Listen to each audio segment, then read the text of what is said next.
শাস্ত্রে নির্জলা একাদশীকে সমস্ত 24টা একাদশীর মধ্যে সবথেকে শুভ এবং পূর্ণ ফলদানকারী বলা হয়েছে। মনে করা হয় এই ব্রত করলে সমস্ত একাদশী ব্রতের বরাবর ফল প্রাপ্তি ঘটে।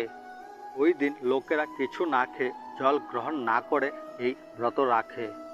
একাদশী তিথিকে ভগবান বিষ্ণুর প্রতি সমর্পিত বলে মনে করা হয়েছে শাস্ত্রে।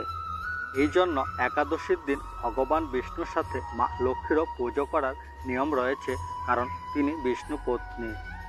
নির্জলা একাদশীর মাহাত্ম্য। ধার্মিক মান্যতা অনুসারে নির্জলা একাদশী ব্রত রাখলে সমস্ত রকম পাপ থেকে মুক্তি ঘটে। এর সাথে সাথে সমস্ত রকমের মনস্কামনা পূর্ণ হয়।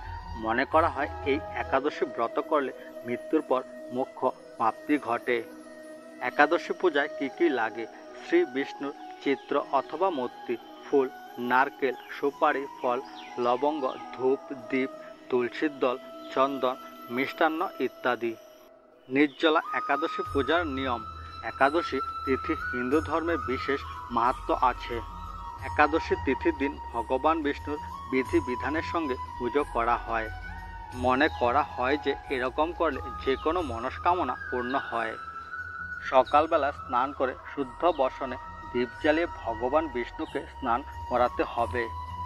ভগবান বিষ্ণুকে ফুল ও তুলসী পাতা অর্পণ করতে হবে। সম্ভব হলে ওই দিন ব্রত রাখা উচিত। পুজো শেষে ভগবানের আরতি করতে হবে। বিশেষভাবে খেয়াল রাখতে হবে যে ভগবানকে শুধু সাত্ত্বিক জিনিসের ভোগ দেওয়া উচিত। ভগবান বিষ্ণুর ভোগে অবশ্যই তুলসী পাতা দিতে হবে। মনে করা হয় যে বিনা তুলসী পাতাতে ভগবান বিষ্ণু কোনোদিনই ভোগ গ্রহণ করেন না।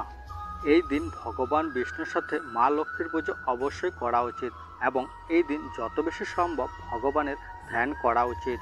বন্ধুরা, ভিডিওটি ভালো লাগলে অবশ্যই লাইক, শেয়ার, কমেন্ট করতে